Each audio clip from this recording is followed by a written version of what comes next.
এ ভাইজান, জুনায়েদ বাগদাদী রাহমাতুল্লাহ আলাইহির ঘটনা তোমরা জানো। জুনায়েদ বাগদাদীর জিন্দেগি বাবা শুরু জীবন ভালো ছিল না। এ কথা কর না কেন? জুনায়েদ বাগদাদীর জীবনে জীবনে বহুত তোমরা শুনছো। জুনায়েদ বাগদাদীর জিন্দেগি অনেক কঠিন ছিল, খারাপ। বাজানরে কুস্তির প্রতিযোগিতায় যখন মাঠে নামা হইল, দেখে সর্বপ্রথম লটারিতে যিনি জুনায়েদ বাগদাদীর এগেনস্টে বিপরীতে আসছে লড়তে, ওই লোকটাই হলো কুরাইশ বংশের মানুষ, জাবের ইবনে আব্দুল্লাহ। সুবহানাল্লাহ। বাইতে যেয়ে কই, বউরে যে কয় নহয়নি সুবহানাল্লাহ কই নাই, স্টকে জমা রাখছি তোর কোলের মধ্যে উইয়া উইয়া কই। আবার যদি বউ কয়ে থাকে সুবহানাল্লাহ বুঝি কও, শিক্ষা দিলে চিত হয়ে মরে যাও যদি। এই মিয়া সুবহানাল্লাহ একবার বলবেন, জান্নাতে একটা সুবহানাল্লাহ গাছ হইব। আলহামদুলিল্লাহ একবার কইবেন, আমার আল্লাহর আরশে আজিম পর্যন্ত আপনার জন্য নেকের দ্বারা ভরপুর হয়ে যাবে। এগুলো কইবেন না, কইবেন কই? আর জানে কন লাগে না যে সুবহানাল্লাহ কন না, এখন কই নাই তো তোমারে। এ মুসলমান ভাইরা, জাবের ইবনে আব্দুল্লাহ বলে কুস্তির প্রতিযোগিতা আসছে, এখানে ওয়াজ করতে আসি নাই। জাবের ইবনে আব্দুল্লাহ বললেন, তুমি কুস্তির প্রতিযোগিতা শুরু করার আগে আমার পরিচয়টা আগে নাও। আপনার নাম কি? জাবের ইবনে আব্দুল্লাহ। আমার বাড়ি মক্কায়, আমি মাক্কি ছেলে, আমি মক্কায় বাড়ি, বাক্কা শহরে আমার বাড়ি। ইন্না আউয়ালা বাইতি উযিয়া লিন-নাস লাল্লাযী বিবাক্কাতা মুবারাকান ওয়া হুদাল লিল আলামিন। যে বাক্কা সম্পর্কে কোরআন আল্লাহ নাযিল করেছেন, বাক্কা শহর, সেই দামি ঘরটা যেখানে, ওই জায়গায় আমার বাড়ি। কুরাইশ বংশ, আমি কাবা ঘরে আশেপাশে বাড়ি। তো তুমি কুস্তি লাগতে আমি জুনাইদের লাগে আইছো কে? আইছি জুনাইদ, আমি একজন এতিম মানুষ, আমি একজন অসহায় গরিব মানুষ, মিসকিন অসহায় মানুষ। আমার ব্যবসা হলো কার্ডের ব্যবসা। আমার কয়েকটা মেয়ে আছে, খুব গরিব অবস্থায় আছি। আর শুনছি তুমি এই কুস্তির প্রতিযোগিতায় যে জিতে যাবে, তার এই জামানার 1000 টাকা তারে পুরস্কার দিবে। তাহলে আমি ভাবছি তোমার এই টাকাগুলো নিয়ে আমি এতিম মিসকিনের মাঝে বিলাই দিব, আমি আমার ছেলে মেয়েদেরকে বিয়ে দিব। তুমি নিজে ঠইগে আমার জিতায় দাও। জুনায়েদ বাগদাদী বলে পাগলে কামড়াইছে। আমি এইবার দিয়া যতবার কুস্তির প্রতিযোগিতায় মাঠে নামছি, আমার পিঠ কেউ জমিনে ঠেকাইতে পারে নাই। তোমার আজকে সেগামার্কা মানুষের সাথে পরাজয় বরণ করে আমার বাড়ি ঘর, আমি সরকারি খাবার খাই, সরকারি খাবারগুলো আমার কাছে সিনেই নিয়ে যাবে, এটা কোনোদিনও সম্ভব নয়। জুনায়েদ বাগদাদী বললেন, আমি তোমার সাথে কোনোদিন প্রমিস করতে পারি না যে আমি ঠকবো, তুমি জিতবা। জাবের ইবনে আব্দুল্লাহ বললেন, জুনায়েদ রে, তুমি যদি আমার কাছে ঠকিয়া যাও, বিশ্বনবী তোমারে জিতাই দিব। এটা তো ওয়াজের মাঠ না রে বেটা, এটা কুস্তির মাঠ। জুনায়েদ রে, আমি জানি এটা কুস্তির মাঠ, এটা কিন্তু ওয়াজের মাঠ নয় রে জুনায়েদ। কিন্তু মনে রাই করে জুনায়েদ,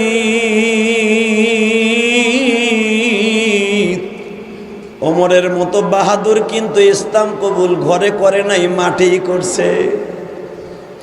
এমন একটা মাঠে করছে রে জুনায়েদ, সামনে কাবাগর, পিছনে জাবালে সাপা, এই দিকে জাবালে মারওয়া, পিছনে জাবালে আবি কুবাইস। এই 3টা পাহাড়ের মাঝখানে একটা মাঠ আছে, আমার বিশ্বনবীর চাচার বাড়ি। এইখানে দাঁড়ায় কিন্তু ওমরের মতো বাহাদুর আত্মসমর্পণ করেছে, তার বিনিময়ে পৃথিবীতে 2য় নাম্বার জান্নাতের অধিকার হয়েছে। ও জুনায়েদ রে, ওমর তো ছিল কাফেরের ঘরে জন্ম, তোমার জন্ম হলো মুসলমানের ঘরে, এই জন্য তোমার নামটা মুসলমানের হিসাবে রাখছে। জুনায়েদ বাগদাদী বলে, তাহলে তুমি আমার কাছে কি চাও বলো? তুমি যদি আমারে জিতাই দিয়া তুমি ঠগিয়া যাও, অহংকার মুক্ত জিন্দেগি গঠন করতে চাও, আমার বিশ্বাস রে জুনায়েদ, আমার অহংকার মুক্ত নবী তোমারে রাতের অন্ধকারে জিতাই দিয়ে জান্নাতের টিকিট দিয়ে যাবে। আল্লাহ পারে কি পারে না? হে যুবক ভাইরে, এক ফ্যাক্টরিতে চাকরি করো, তোমার পোস্টটা একটু উপরে, সবে মাত্র একটা ছেলে প্রথম চাকরি পাইছে, এই ছেলেটারে তুমি কথায় কথায় কষ্ট দাও, অর্থাৎ তোমার জুনিয়র কর্মচারী তুমি সিনিয়র বিদায় তারে তুমি কষ্ট দাও, বকা দাও। তুমি কি একবার ভাবছো যেই সিনিয়র তোমার আল্লাহ বানাইছে, আবার তোমার জুনিয়র করে দুনিয়ার থেকে বেইজ্জত করে নিয়ে যেতে পারে? পারে কি পারে না? জোরে কোন পারে কি পারে না?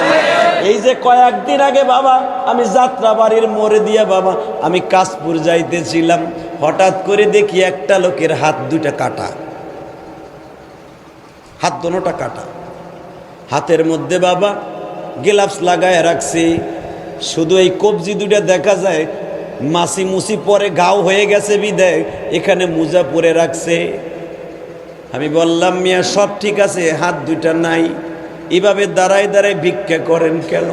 দাড়িগুলো আছে, চেহারাটা অনেক সুন্দর, আপনি যেইভাবে গজল গাইতেছেন আপনি কোনো এক মসজিদের কালেকশন করলেও তো পার্সেন্টেজ হিসাবে বেতন পাবেন। আপনি যে গজলে টান দিছেন আমি ফেল। কথাটা বলতে দেরি আছে রে ভাই, চোখের পানিটা ছেড়ে দিয়া কয় হুজুর আমার বাড়ি বিবাড়িয়া, আমি মাদ্রাসায় একবার পড়তাম, মাদ্রাসা ছেড়ে দিয়া বাবা মায়ের সাথে নাফরমানি করিয়া হুজুর এক ফ্যাক্টরিতে চাকরি নিয়েছিলাম, কেমিক্যাল ফ্যাক্টরিতে। হুজুর গো হঠাৎ করে আমার হাত দুইটা মিশিংয়ের মধ্যে ঢুইকা যায়। হুজুর আমার বেতন বাড়তে বাড়তে 29,000 টাকা পর্যন্ত বাড়ছিল হুজুর, হঠাৎ করে হাত দুইটা হুজুর মেশিনের মধ্যে ঢুকে গেল, বেলেটের মতো কাট করে হাত দুইটা কাটিয়া হুজুর ব্যাক করলাম, বেহুশ হয়ে পড়ে গেলাম। মালিক মাত্র আমার হাতের ট্রিটমেন্টের জন্য মাত্র 11,000 টাকা দিয়েছিল। আমার হাতের পিছনে এই পর্যন্ত 1 লক্ষ টাকার উপরে চলে গেছে হুজুর। বাসা ভাড়াটাও দিতে পারি না, ফ্যামিলি লয়ে গেছি গ্রামের বাড়িতে। হুজুর গ্রামের বাড়িতে তেমন সুন্দর ঘর নাই। ও যুবক ভাই কিসের বাহাদুরি দেখাস? এই যুবকের কথা শুনি এখন আমার অন্তরের মধ্যে দাগ কেটে বসে আছে। আমি মনে মনে ভাবছি যে কোনো এক ওয়াজে বলিয়া দিব, যে কোনো এক ফ্যাক্টরির সামনে ওয়াজ হইলে বলবো আমার রব্বে কারিম হয়তো আজকের কথাগুলি ওই লোকটা যদি ইউটিউবে শুনেও কানবে এবং দোয়া করবে। এ যুবক ভাইরে কিসের বাহাদুরি দেখাস? 29,000 টাকা বেতন বাড়তে বাড়তে বাড়িয়া গেল, আজকে হাতবিহীন অবস্থায় ভিক্ষা কইরা চলে গো ভাই। কিসের বাহাদুরি দেখাস? 29,000 টাকা যেই কর্মচারী বেতন পাইতো, তাহলে বুঝিয়া নাও তার র্যাঙ্ক কত দূর ছিল। জানি না তার অপরাধটা কি ছিল, আমার আল্লাহ হয়তো পরীক্ষায় ফেলে দিয়েছে। ভিক্ষার ঝুলি হাতে নিয়ে এখন ভিক্ষা করে ফ্যামিলি চালায়। ভাই বাহাদুরি দেখাইস না, জুনিয়রদেরকে তুই সিনিয়রদেরকে সম্মান করিস, রব্বে কারিম তোর ইজ্জত বাড়াইয়া দিতে রাজি আছে। ঠিক না বেঠিক? এ কথা কন না কেন? আল্লাহ ইজ্জত বাড়াইতে পারে না? তার জ্বলন্ত প্রমাণ দিয়ে যায়। জুনায়েদ বাগদাদি এত বড় সম্মানওয়ালা ব্যক্তি সরকারের কাছে, সারা পৃথিবীতে জুনায়েদের সুনাম। আজকে একজন মাত্র 50 কেজি ওজন লোকটার গায়ে। জাবের ইবনে আব্দুল্লাহ যখন বললেন বিশ্বনবী তোমার রাতের অন্ধকারে দেখা করে দিয়ে যাবে, জুনায়েদ বাগদাদি তার মুরিদদের কাছে বলে আমার জীবনের প্রথম পীর হলো জাবের ইবনে আব্দুল্লাহ। আরে এখন তুই ভোটা পানি ছেড়ে দিও। কে কইছে আল্লাহ আপনারে মাফ করবে না? আমি গ্যারান্টি দিলাম আল্লাহ আপনারে মাফ করে দিব। জুনায়েদ বাগদাদির মতো একটা অমানুষকে যদি, ওমরের মতো একটা অমানুষকে মানুষ বানায় জান্নাতে টিকিট দিতে পারে, তাদের চাইতে তোমার কষ্ট অনেক বেশি।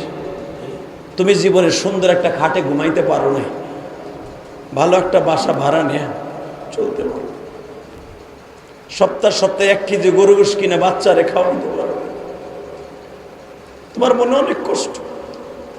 তুমি এই কষ্টগুলা পাথরের মতো চাপা দিয়ে যদি আজকে 2 ফোঁটা পানি ছেড়ে দিয়ে আমার আল্লাহর কাছে তওবা করতে পারো, জান্নাতে তুমি আগে যাইবা। যারা প্রতিদিন গরুর গোশ খায়, 5 তলার উপরে ঘুমায়, 5 তলার বালিক, ওর চাইতে 500 বছর আগে জান্নাতে তুমি যাইবা। এই সুযোগ ছাড়বা কেন? 2 ফোঁটা পানি তো দরকার। এ মুসলমানের পোলা, 2 ফোঁটা পানি তো দরকার। আর গরিবের চোখের পানি যত দ্রুত আসে, ধনীর চোখের পানি এত দ্রুত আসে না। এটা মনে রাখবেন, এটা আমি বলি নাই, আমার আল্লাহর ঘোষণা। তো জুনায়েদ বাগদাদি বলে তোমার জিতাই দিলে কি নবী আমারে দেখা করবে? কয় হ্যাঁ ঠিক আছে, তুমি আমার হাতে লিখে দাও। কলম পামো কই? কলম তো লই আই নাই। ঠিক আছে, আমার জিতানের পরে লিখে দিয়ে যাবে। জুনায়েদ বাগদাদি বললেন আমার যখন মিজাজ গরম হবে তখন তো তোমার ধরে আছাড় মারবো, তখন তুমি একটা কথা বইল যে আমি রসুলের বংশের মানুষ। কালে এই কথাটা বইল, আর কিচ্ছু বলতে হইব না। বাজান রে, আমার আল্লাহর সাথে কালেকশন যাদের, তাদের কথার ভিতর নূর আছে না নাই? জুনাইদ বাগদাদি মাঠের মধ্যে দাঁড়িয়ে আছে প্রিপারেশন নিয়ে। জাবির ইবনে আব্দুল্লাহ দাঁড়িয়ে আছে, হাতটা বাড়ায় বলে, জুনাইদ রে, আমার পরিচয় কিন্তু আমি কুরাইশ বংশের পোলা।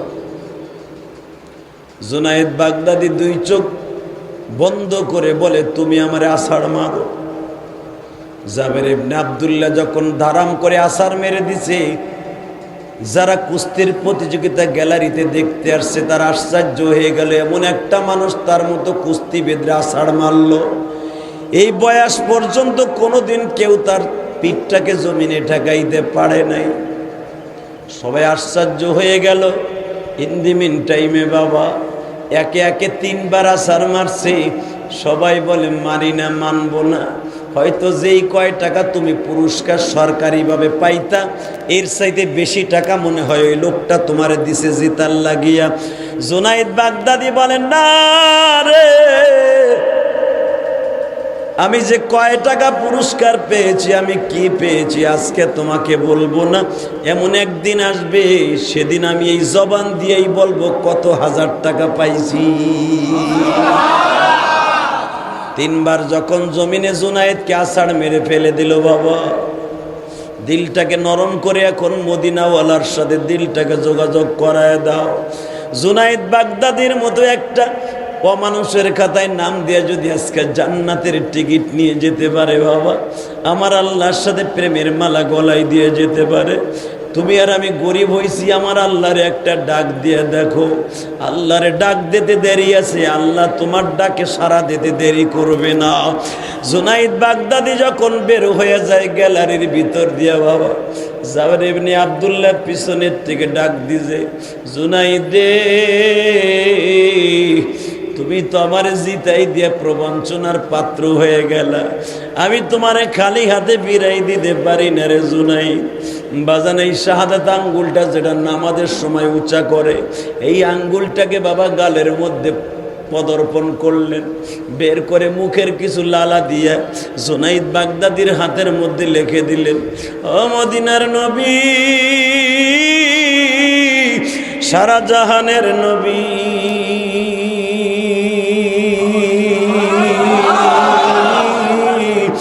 আমার এতিম নবী,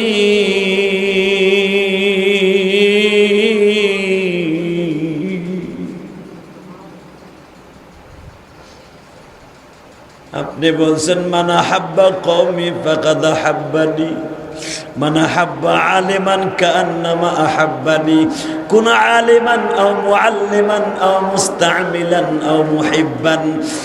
আপনি বলেছেন গো নবী আলেমদের সাথে সম্পর্ক রাখতে, আপনি বলেছেন গো নবী এতিমদেরকে সহযোগিতা করতে, আপনি বলেছেন গো নবী আলেমদের সাথে যে মুসাফা করলো সে আমি নবীর সাথে মুসাফা করলো, আলেমকে যে 1 টাকা হাদিয়া দিলে সে আমি নবীরে হাদিয়া দিল, আলেমকে যে একক্ত খাবার খাওয়াইলা গো সে যেন আমি নবীকে মদিনার থেকে দাওয়াত দিয়ে নিয়ে একক্ত খাওয়াইলো।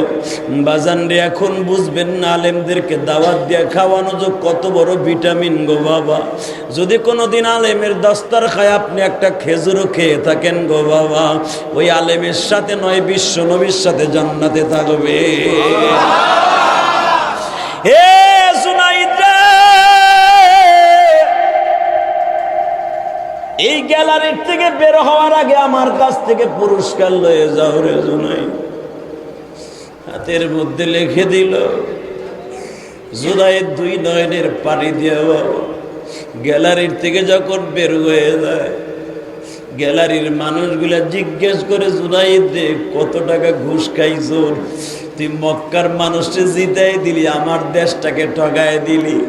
জুনাইদ তোর মতো হতভাগার কেউ নাই। কেউ জুনাইদের দাড়ি ধরে টান দেয় গো বাবা, কেউ আবার চুল ধরে টান দেয়, কেউ আবার পাথরের আঘাত দেয়। জুনাইদের বাড়িটা সরকার নিয়ে গেল বাবা, খাবারটা বন্ধ করে দিল। জুনাইদের মা জুনাইদের আত্মীয় স্বজন ডাক দিয়া কয়, জুনাইদ রে, তুই যদি তোর মতো একজনের কাছে পরাজয় বরণ করতি, মনে দুঃখ থাকতো না।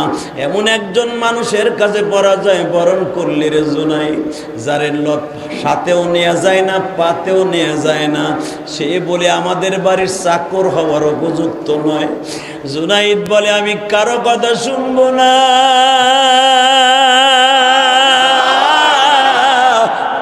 আমি দেখবো নবীর বংশের মানুষের মুখের কথা সত্য না মিথ্যা।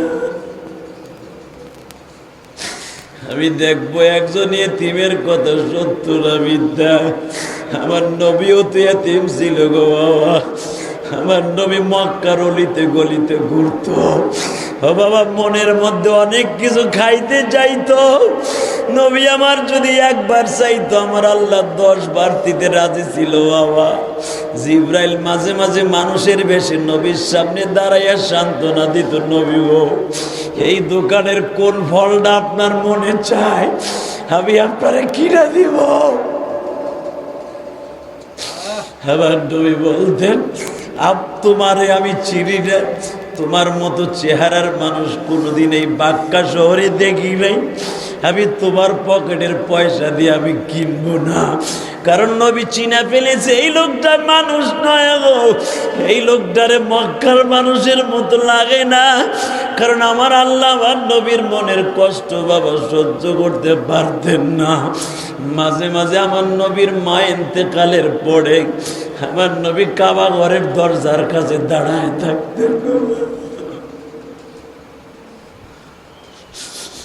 কাবার দরজার উপরে বাবা 4টা সূরা লেখা আছে বাবা। স্বর্ণের দরজার উপরে 4টা সূরা এখনো লেখা। কুল আউযু বিরাব্বিল ফালাক, লিইলাফি কুরাইশ, আলাম তারা, ইন্না আতাইনা। বাবা আরো কয়েকটা সূরা আছে, চারপাশে আয়াতুল কুরসি আছে। আমার আল্লাহর 99টা নাম এখন লেখা আছে বাবা। ওই জামানায় তো আর লেখা ছিল না বাজান, এখন চোখের পানি বেলায় কান্দবো বাবা। আবার নবীর বয়স যখন বাবা 8 থেকে 8.5 বছর, কাবার দরজার সামনে দাঁড়াইয়া কাবার মালিকের দিকে তাকায় বলে, ও কাবার মালিক, আমার এতে দামি করে বানাইলা কেন? আমার এতিম বলে দুনিয়ায় পাঠাইলা।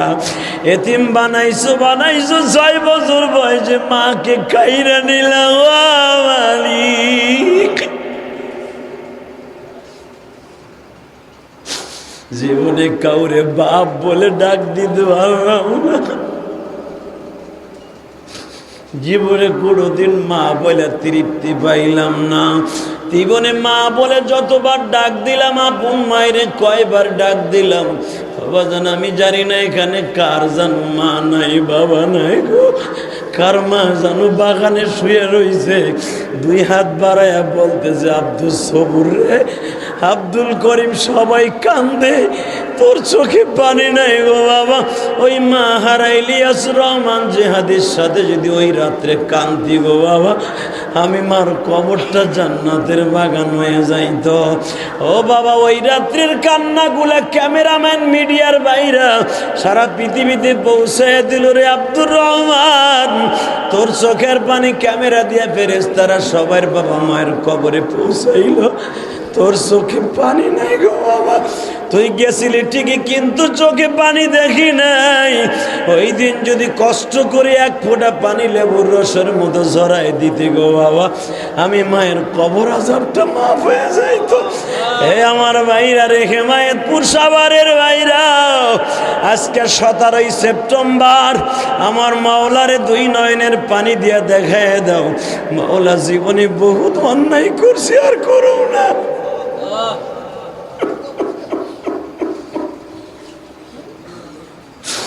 জীবনে বহুত গুনাহ করছি,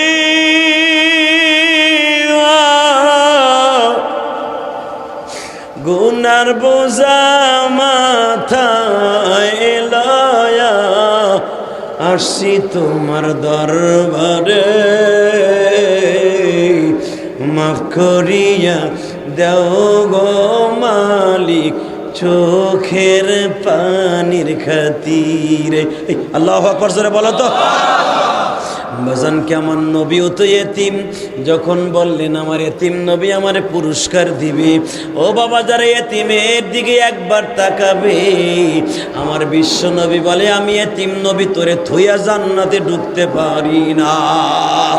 এই মাদ্রাসায় অনেক এতিম ছেলে আছে বাবা, এই মাদ্রাসার যিনি মোতামেম সাহেব শামসুল আলম রহমানি, বাজান রে মনে রাখো একটা কথা, এই লোকটা এত কষ্ট করে মাদ্রাসা করছে বাবা।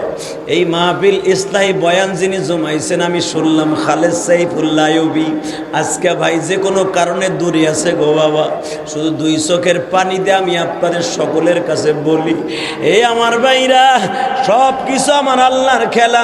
ইলিয়াসুর রহমান জেহাদি মাহফিলে আসলো না, ইসলাহি মাহফিলে আসলো, আমি আপনাদের চোখে পানি দেখতাছি। ও আমার ভাইরা এখন আমার আল্লাহরে জোরে একটা ডাক দিয়ে দেখাও, জুনাইদ বাগদাদির মতো একটা সিংহ পুরুষকে যদি আমার আল্লাহ একবারে ছোট্ট করে দিয়া ওলি বানায় দিতে পারে, তুমি আজকে কারখানায় চাকরি করো, চোখের পানি দিয়া তওবা করে আল্লাহরে ডাক দিয়া দেখো, রাতের অন্ধকারে বিশ্বনবী তোমার সাথে দেখা করতে পারে।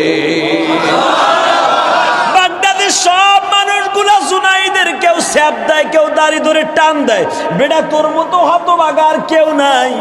একটা সাধারণ মানুষের কাছে তুই পরাজয় বরণ করলি, স্বর্ণের মেডেলটা মক্কা শহরে দিয়ে দিলি। জুনাইদ বাগদাদির কাছ থেকে সবাই চলে গেছে, জুনাইদ বাবা রাত 12টা পর্যন্ত বয়ে বয়ে কান্দে। আমার মদিনার নবীর ডাকে, নবী গো আপনার বংশের মানুষ বলল আপনি বলে আমারে দিবেন, আপনি কখন দিবেন গো বাজা, নবী গো বাজা, ইয়া হাবিবাল্লাহ বাজা, আপনি কখন আসবেন গো নবী।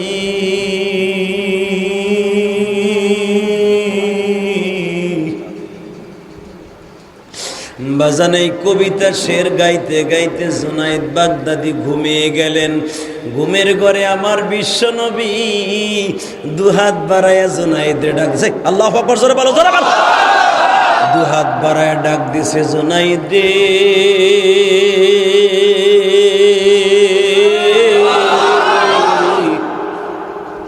আয় আমার বুকে। হীরা পর্বতে জিবরাইল আমার বুকে নিয়া, আমি বলছিলাম আরাবি কারি, আমি তো কারি সাহেব নয়, আমারে কারি সাহেব বানাইবা, আমি তো লেখাপড়া জানি না।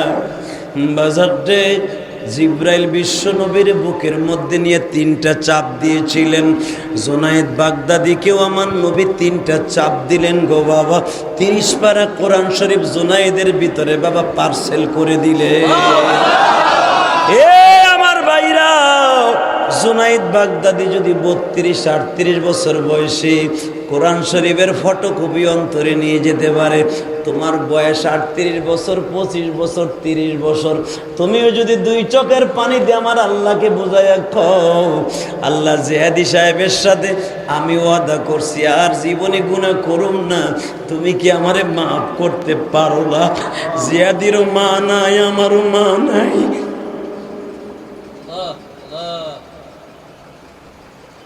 জিয়াদি সাহেব কাঁদে, আমিও কাঁদি। যদিও ছোট্ট পরিসরে মাহফিল ছোট হোক আর বড় হোক, আমার মওলার কাছে অনেক দামি। আমার মা বোনরা হয়তো বাসায় বসে শুনতেছে আর কাঁদতেছে, ইউটিউবে হয়তো আমার লক্ষ লক্ষ মা বোনরা দেখে, ভাইরা দেখো। বাস্তবে তোমরা যারা দেখলা, আমার মা বোনরা যারা বাসায় শুনিয়ে কাঁদতেছে, আমি তাদেরকে প্রাণ ভরে দোয়া দিয়ে গেলাম গো বাবা, আল্লাহ যেন আমাদের সবাইকে ঈমান নিয়ে কবরে যাওয়ার তৌফিক দান করে দেয়। নিজের হাতে বান্দা তুমি বানায়া কেমনে দিবা মাফ না করে তাড়ায়া। আল্লাহ এদের চোখের পানিগুলো আপনি কবুল করেন, জোরে কান আমিন। আরো জোরে বলেন আমিন। তো আবু সাইদ খুদরি রাদিয়াল্লাহু তাআলা হাদিস খানা বর্ণিত, রসুলের সামনে কিছু গরিব সাহাবী বসে আছে, ধনী কিছু সাহাবী ঢুকছে, ঢুকিয়ে এই রসুলকে বলতেছে, হুজুর এই সাহাবীগুলোর আপনি বের করে দেন, আপনার সামনে যেগুলো নোংরা মানুষ বসে আছে এগুলো বের করে দেন। আমার নবী বললেন, কেন? হুজুর এই জন্য বের করে দিবেন, এদের গায়ের থেকে গন্ধ আসে, এরা সারাদিন জঙ্গলে কাঠ কেটেছে, বাজারে তরকারি বিক্রি করছে, খেজুরের কান মাথায় নিয়ে ঘুরছে, এদের শরীরের দুর্গন্ধে আমাদের মতো সোসাইটি আর প্রপার্টিওয়ালা মানুষগুলা বসতে পারবে না। আমার বিশ্বনবী বলেন, আপনাদের যদি অসুবিধা হয় তাহলে এদেরকে তাড়ায় দেয়, কিন্তু বাজান রে, এই কথাটা আমার রব্বে কারিমের কলিজায় লেগে গেছে। সঙ্গে সঙ্গে আমার আল্লাহ কোরআনের আয়াত নাযিল করে দিলেন, ও নবী, ওই বড় লোকরা আজকে আপনার সামনে দামি দামি সেন লাগাইয়া, আতর লাগাইয়া, দামি পোশাক পরিধান করে আপনার কাছে আসলো, আর এদের জন্য আপনি গরিবদেরকে বের করে দিবেন। নবী গো, আপনার কি জানে আছে গে নবী, আপনি ধনী থাকা অবস্থায় আমি আপনাকে কোনোদিন দুনিয়ার থেকে আনবো না। শুধু তাই নয় গো নবীজি,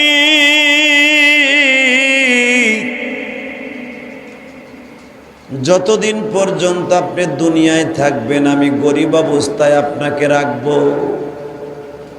এই জন্য নবী 5 ওয়াক্ত নামাজের মধ্যে দোয়া করতেন, আল্লাহুম্মা আহিনি মিসকিনা ওয়া আমতনি মিসকিনা ওয়াহশুরনি ফি জুমরাতিল মাসাকিন।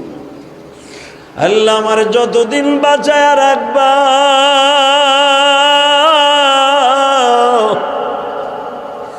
গরিব অবস্থায় রাখো, মৃত্যু যখন দিবা আমারে গরিব অবস্থায় দিও।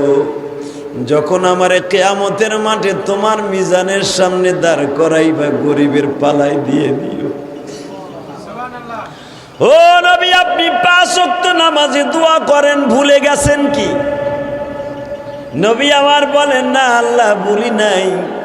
তাহলে ধনীরা আসলো আর আপনি তাদেরকে সাইড দেওয়ার জন্য, তাদের ফলোর দেওয়ার জন্য আপনি গরিবদেরকে তাড়ায় দিবেন। নবী এটা আপনি জানিয়া লয়েন, গরিব মহিলা পুরুষ ধনীদের 500 বছর আগে জান্নাতে চলে যাবে। উসমান গনি ছিলেন বাবা ওই জামানায় ধনীদের মধ্যে একজন। এই বাবা কথা বলো না। ওসমান গনি এক তো নবীর 2টা মেয়ের জামাই, আবার শিল্পপতিদের মধ্যে একজন ওসমান গনি। ওসমান নবীর পাশে বসে কাঁদে আর বলে, নবী গো, যদি আপনি ধনীর পালায় কিয়ামতের মাঠে পড়িয়ে যান, আমি ওসমান তো জান্নাতে যাওয়ার জন্য 500 বছর অপেক্ষা করতে হবে। আমার নবী বললেন, ওসমান রে, তোমার মতো বড় লোক না, তোমার ধন থাকা সত্ত্বেও তুমি গরিবের মাঝে বিলায় দিয়া, আমি নবীর মতো বড় লোক এই পৃথিবীতে কেউ ছিল না। ঠিক না বেঠিক? হে ওসমান, তোমার জানা আছে তোমার বাবার নাম ওসমান ইবনে আফফান, তোমার বাবা মক্কার মধ্যে সবচাইতে ধনীদের মধ্যে উল্লেখযোগ্য একজন ধনী। তুমি মক্কার সূত্রে ধনী, মক্কার সম্পদগুলো তুমি আনতে পারছো বিদায় তুমি মদিনার ধনী। ওসমান রে, আমি জানি মক্কি জিন্দিগিতে তুমি যদি একটা পাঞ্জাবি গায়ে দিতা রে ওসমান, 1 মাসের ভিতরে ওই পাঞ্জাবিটা গায়ে দিতা না। ওসমান রে, আজকে আমি দেখি, আজকেও কিন্তু তুমি মদিনার ভিতরে ধনীদের মধ্যে উল্লেখযোগ্য একজন ম্যান, কিন্তু আমি নবী দেখি ওসমান তুমি এখনো পর্যন্ত রৌদ্রে শুকানো রুটি খাও রে ওসমান। রৌদ্রে শুকাইয়া যেই রুটিগুলা তুমি গালে দিয়ে চিবাও, আমার কাছে রিপোর্ট আছে তুমি তো ত্রাণ মন্ত্রণালয়ের দায়িত্বে আছো রে ওসমান। আমার কাছে রিপোর্ট আছে, আমি শুনছি রৌদ্রে শুকানো রুটি এত শক্ত, ইটের বাটার ঝামার মতো শক্ত। বাজান রুটি যদি তার মধ্যে আগুনে সেকে ওটা সহজে কিন্তু শক্ত হয় না, কিন্তু রৌদ্র শুকাইলে সেটা যে কত শক্ত হয় আপনি একদিন রুটি রৌদ্রে শুকাইয়া দেখেন, ইটের বাটার মতো ইটার মতো শক্ত হয়ে যায়। ওসমান গনি কোনোদিন বাবা যখন সে মন্ত্রণালয়ের দায়িত্ব পাইলেন, কোনোদিন বাবা আগুনে সেকা রুটি তিনি বাসায় বসে খান নাই। উনি রৌদ্রে বসে রৌদ্রে শুকাইয়া সেই রুটি খাইতেন। আর রুটি যখন চাবানি দিতেন দুই পাশ দিয়ে রক্তগুলা জলছল করে বের হয়ে যাইতেন। আমার নবী বলেন, ওসমান তোমার মতো বড় লোক নয় রে ওসমান। আল্লাহু আকবার, যারা বলো তোমার মতো বড় লোক নয় রে ওসমান। তোমার ধন থাকার পরেও তুমি গরিবের চাইতে নিঃস্বা খাবার খাও রে ওসমান। উঠে যেই ঘাসের উপরে ঘুমায়, যেই কুটা খেড়ের উপরে ঘুমায়, তুমিও সেটার উপরে ঘুমাও, আমি নবী জানি। ওসমান যেই গমের টাঙ্গির উপরে তুমি ঘুমাও, সকালবেলা তোমার পিঠের মধ্যে সেই টাঙ্গির কিছু জিনিস তোমার পিঠের মধ্যে ঢুকিয়া যায়। এই মন্ত্রীর ভিতরে আজও পর্যন্ত কাউরে পাই নাই উটের টাঙ্গির উপরে যেটা উঠে খায় সেটার উপরে ঘুমাও। ওসমান রে, তুমি দুনিয়ায় সুখ পাইয়াও সুখ ব্যবহার করো নাই, তুমি আমি নবীর সাথে গরিবের সাথে জান্নাতে যাইবা। কত আশা করে বান্দা জমিনে, আশা লয়া যাইবা বাজান কবরে, আশা লয়া যাইবা সবাই কবরে। সকল আশা পুরা হবে জান্নাতে, মৌলার সাথে দেখা যে দিন হইবে। আমার ভাইরা দুই ফোঁটা পানি দিয়ে আমার আল্লাহরে বুঝাইয়া খো, ও আল্লাহ কত মানুষ করুণায় মারা গেল, আমরা হেমায়েতপুর সাভারের মানুষগুলো এখনো বেঁচে আছি। কত কর্মজীবী ভাইরা মারা গেল। বাজান রে, একটা দামি কথা শুনাইলে আপনি বুঝতে পারবেন। এই যে গত 2 সপ্তাহ আগে একটার ঘটনা তোমাদের শোনায় দেই। ও বাজান, বিক্রমপুর একটা ঘটনা, সন্তানের করোনা হইছে, করোনার ভিতরে আবার বাবার ডেঙ্গু জ্বর হইছে। ডাক্তার বলে দিছে মা বাবা কেউ তাদের কাছে আসতে পারবে না। মা চিৎকার দিয়া বলে, ডাক্তার আমি যদি আমার সন্তানরে বুকে নেই আমার কি করোনা হবে? কয় হ্যাঁ, আপনারও ডেঙ্গু রোগে আক্রান্ত হয়ে যেতে পারেন। ও ডাক্তার, ডেঙ্গু রোগ হইলে কত যন্ত্রণা, বুকের মধ্যে ব্যথা হবে, চোখ দুইটা লাল হবে, আপনার পেটে বেদনা হবে, বমি হবে, 100-র উপরে জ্বর থাকবে, আপনার নাক মুখগুলো ফুলিয়ে যাবে। মা এই কথা শুনিয়া বলে, ডাক্তার রে 10 মাস 10 দিন পেটে বোঝা বুঝছি, ওই যন্ত্রণার চাইতে তো আর বেশি যন্ত্রণা না।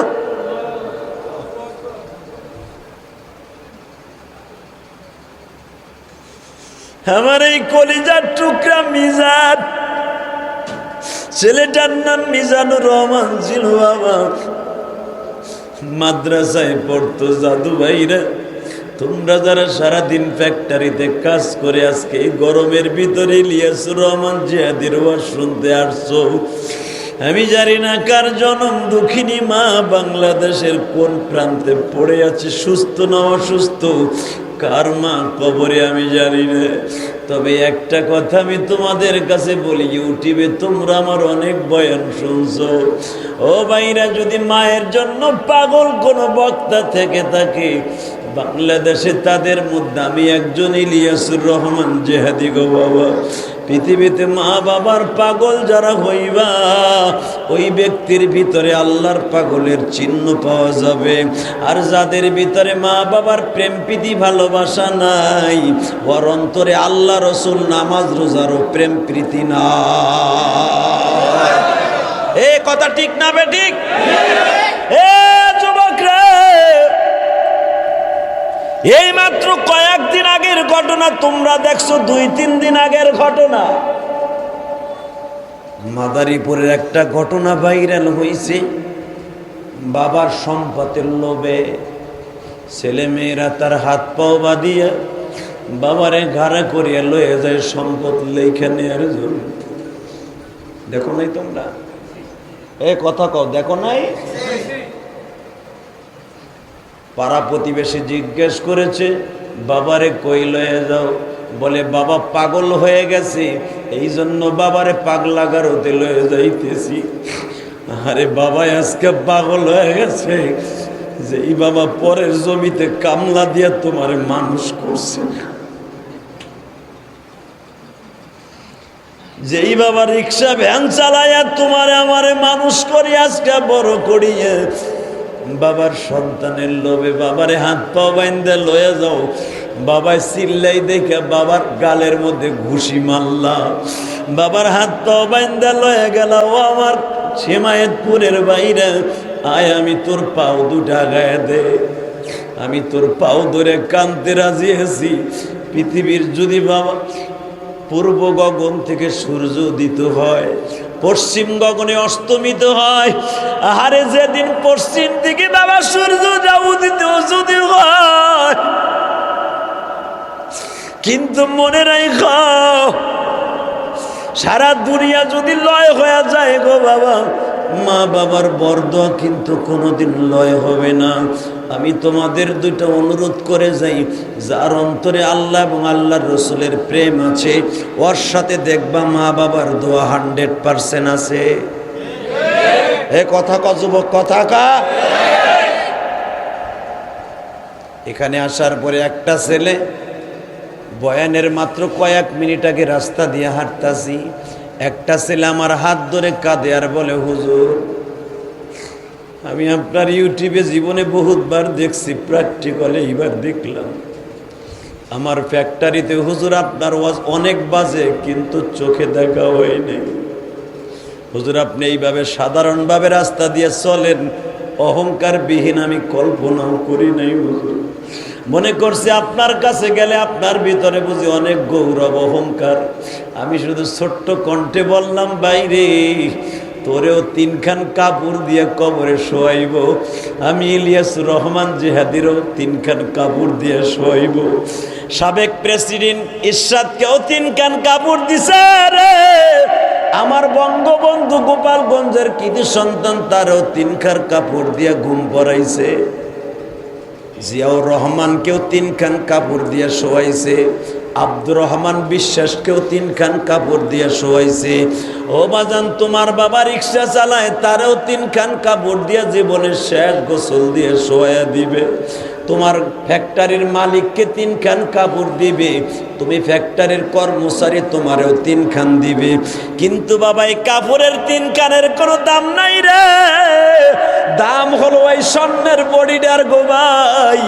এই বডিটা যদি কেবের মুক্ত, অহংকার মুক্ত হয়, ওই বিডার ভিতরে মওলার প্রেমের আগুন জ্বলা যায়।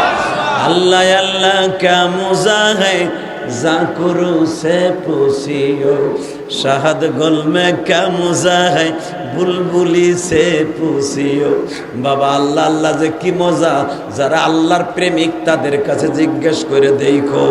এই যে দেখবা চরমনার মাঠে গেলে পাগলগুলা লুফায়, উজানির মাঠে গেলে লাফায়। বাবা কেন তারা লাফায়? একটা মাত্র কারণে লাফায়, যখন এক একটা লাভ দেয় মনে হয় মওলা তার অন্তরের ভিতরে মালা হয়ে গেছে। এ কথা ঠিক না বে ঠিক? আপনি ওয়াজে আসছি, এই মাদ্রাসার পক্ষ থেকে একটা উত্তর দেন, এই মাদ্রাসার কিছু গুণগান করার দরকার আছে না নাই? মাদ্রাসার মুতামিম সাহেব আমার একটা কাগজে দেখাইলেন, হুজুর এই কষ্টে আছি, এই সমস্যায় আছি। আমরা যেখানেই ওয়াজে যাই, চেয়ারম্যানের ওয়াজে গেলে চেয়ারম্যানের গুণগান করা লাগে কি লাগে না? এমপির ওয়াজে গেলে এমপির গুণগান করা লাগে কি লাগে না? তার আগের থেকে আমাকে ফর্দ দিয়া, হুজুর সামনে ইলেকশন করবে, একটু কয়েন আমার কথা। চেয়ারম্যান পাশে বয়ে রয়েছে, এখন কি না কয়ে পারা যায়? তাহলে আমি ইলিয়াসুর রহমান জিহাদি গেছিলাম এহসান গ্রুপের মাহফিলে পিরোজপুর। এই বেটা মিডিয়ারা, তোকে কপালে আগুন ধরাক, আল্লাহ গজব দিক। তোরা 1 মিনিট 1 সেকেন্ড 1.5 সেকেন্ডের ওয়াজ ছাইরা দিয়া আজকে আমাকে সারা দুনিয়ার সামনে কালারিং করি। আল্লাহর কসম, আল্লাহর কসম, এহসান গ্রুপের সাথে আমি ইলিয়াসুর রহমান জিহাদির কোনো সম্পৃক্ততা নাই। হ্যাঁ, তার ওয়াজে গেছি, ওয়াজে যাইবার পরে আমাকে কয়ে দিছে, হুজুর আল্লাহর কসম করে কই, আমার এই সংগঠনে, আমার এই সমিতির ভিতরে, আমার এই এহসানের মধ্যে, এই মাল্টিপারপাসের মধ্যে, মাল্টিপারপাস তো বলে নাই, এহসানের ভিতরে যাররা পরিমাণ সুদের কোনো কারবার নাই। এটা আমাদেরকে বলছে, আল্লাহর কসম করে বললাম। হালাকি এহসান গ্রুপে কোনোদিন একটা টাকা নেইও নাই, বরঞ্চ অনেক সময় মাগনা ওয়াজ করে দিয়েছি। আজকে আমাকে তোমরা কও কমেন্টে, লাখ লাখ টাকা খাইছে মনে হয় দালাল। এই বেটা, দালাল কারে কস? দালাল কাদেরকে বলস? এহসান গ্রুপের কাছে জিজ্ঞাসা করতে পারস। এহসান গ্রুপে ওয়াজ করছি, মাগনা ওয়াজ করে আসছি, মাঝে মাঝে 1 টাকাও দেয় নাই। না বললে তোমরা কই থেকে পাইবা? আজকে ইলিয়াসুর রহমান জিহাদি দালাল হয়ে গেছে। আমি কারো কাছে দালাল হই না, বরঞ্চ আমি কারো কাছ থেকে 1টা টাকা চাইয়া নেই না। এই যে আমি মসজিদ করতেছি, 2.5 কোটি টাকা আমার চলে গেছে আল্লাহর ঘরের পিছনে। এই বেটা, কারো কাছ থেকে 1টা টাকা বলে নেই আমারে দাও। 2টা বাড়ি বেঁচে মসজিদ করতেছি আমি কেরানীগঞ্জের জমিনে। বানানো কথা আমি বলি না, যে মিডিয়ার লোক আছে জিজ্ঞাসা করো, সারা দুনিয়ার মানুষ জানে। ইহসানের সাথায় আমারে কি দিবে ওটা? আর যখন তার কথা বলছি, তখন দেখছি আমাদের কাছে কসম করে বলছে এটা ভালো, সুদবিহীন, সুদবিহীন বলছি। আমি কি জানতাম যে এটার ভিতরে এত 2 নাম্বার? আমিও জনগণের পক্ষ থেকে বলছি, এহসান গ্রুপের ভিতরে যখন জালিয়াতি ধরা খেয়েছে, তার দৃষ্টান্তমূলক সাজা আমি ইলিয়াসুর রহমান জিহাদি জনগণের পক্ষে চাই। আমি চাই গরিবের পক্ষে। আমি গরিবের সন্তান, আমি গরিব মানুষ। আমি গরিবের টাকা যারা মাইরা রাতারাতি বড়লোক হয়েছে চান, তার বিচার আমি চাই।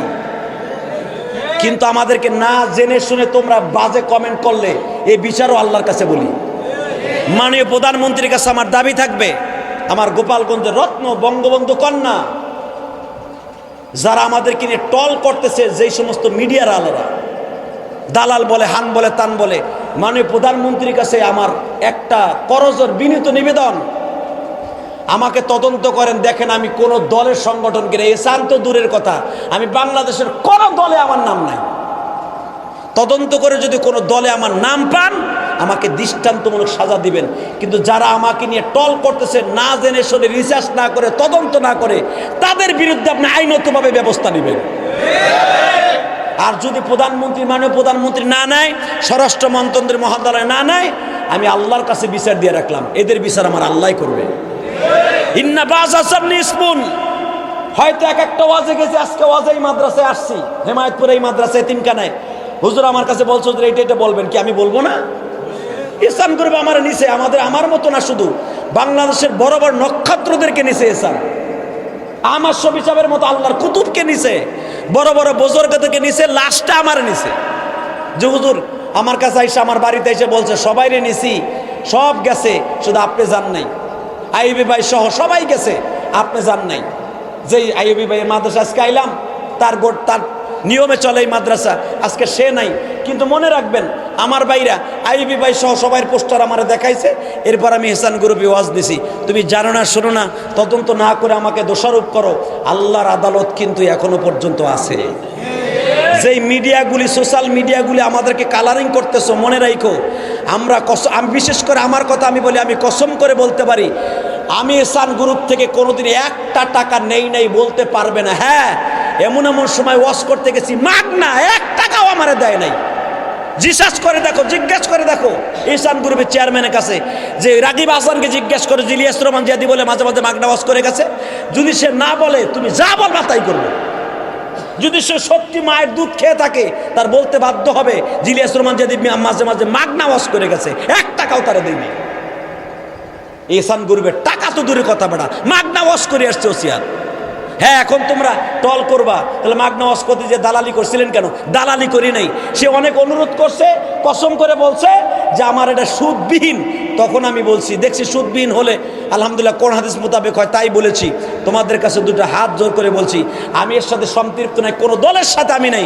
যদি এরপরও তোমরা আমাকে কষ্ট দাও, এই কষ্টের বিচার আমার আল্লাহর আদালত থেকে হবে হবে হবে হবে হবে ইনশাআল্লাহ। তদন্ত করে দেখো ইলিয়াস রহমান জিহাদির কোথাও যার্রা পরিমাণ করে কালি পাইবা না, বিশেষ করে এই ব্যাপারে।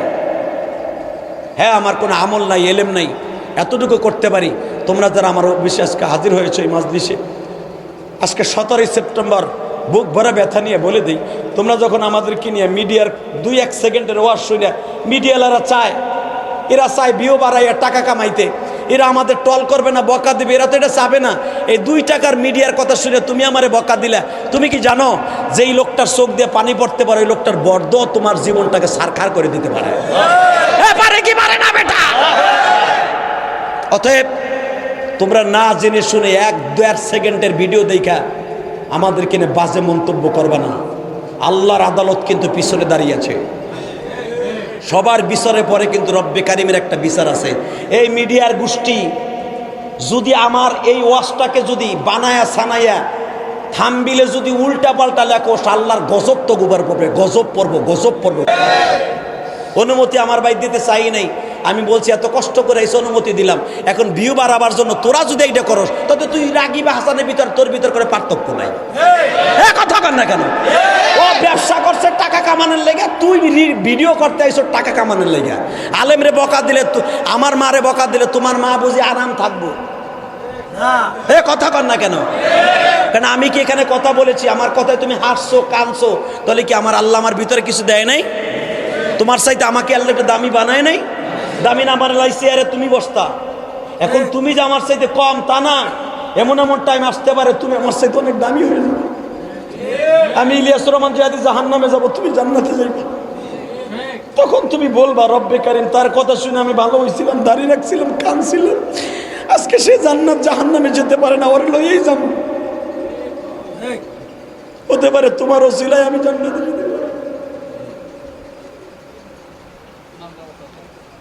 তোমরা আগামাতা পুরো ওয়াজটা না শুনে না বুঝা বাজে মন্তব্য করলে বিচার আল্লাহর কাছে দিয়ে গেলাম। আর মিডিয়ায় কথাগুলো একবারে ফার্স্ট টু লাস্ট ছাড়বি, যদি একটা কথা ছাইড়ে দিয়ে কাটছাট করে ছাড়স, আল্লাহর আদালতে তোদের বিরুদ্ধে আমার বিচার আল্লাহর কাছে জমা রাখলাম। আল্লাহ কবুল করুক, জোরে করে আমিন।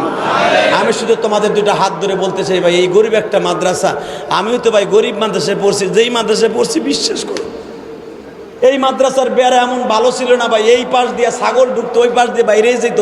সেই কোটালীপাড়া আমার জীবনের প্রথম মাদ্রাসা, মাননীয় প্রধানমন্ত্রীর নির্বাচনী এলাকা, যে এলাকায় বাবা কোটালীপাড়া গোপাল ভাই কেউ উঠেন না, এই যে দাদু ভাই, এই মুসলমান ভাইরা, সেই কোটালীপাড়া আমার জীবনে প্রথম মাদ্রাসা।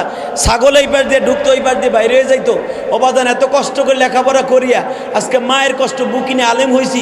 আমার ভাই আমার কাছে একটা দাবি রাখছে, আমি যদি আপনাদের কাছে এই দাবিটা উপস্থাপন করি, আমার মনের কষ্টটা কি একটু দূর করবেন? করবা ভাই, করবা তুমি?